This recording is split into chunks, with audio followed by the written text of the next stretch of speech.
perquè volem educar-nos en la tolerància, la solidaritat, la concòrdia, el respecte als drets humans, la no violència i la pau.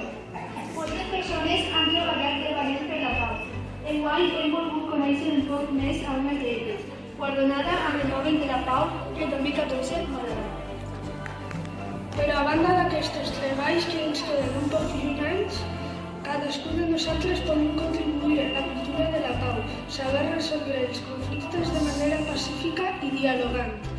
És a dir, expressant les opinions de manera tranquil·la, clara i ordenada és la millor manera de viure la pau i la no violència i de donar les gràcies a tantes persones que han patit perquè puguen viure la pau.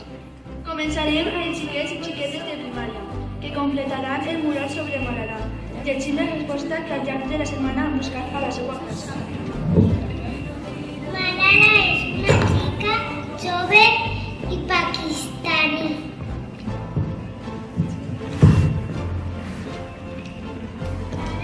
Els talibans.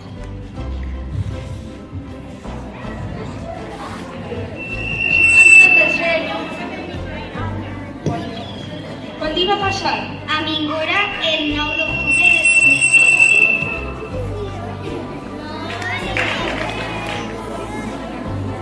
Per què? Perquè és una dona i vol estudiar i l'exèrcit no vol que les dones estudien. També perquè escrivia les coses que passaven i ho manava a altres països. Ella és una gran defensora de la igualtat dels xiquets i les xiquetes. Què defensa? Defensa el dret a l'educació. Quin missatge ha demostrat?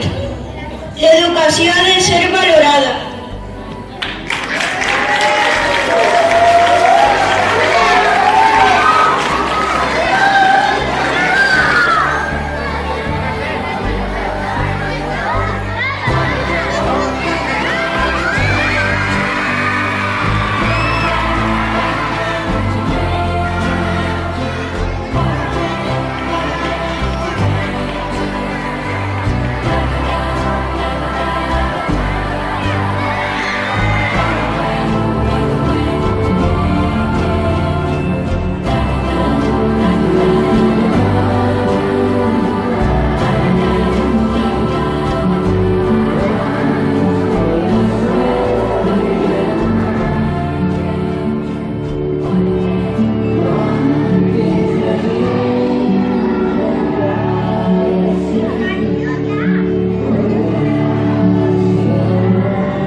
Thank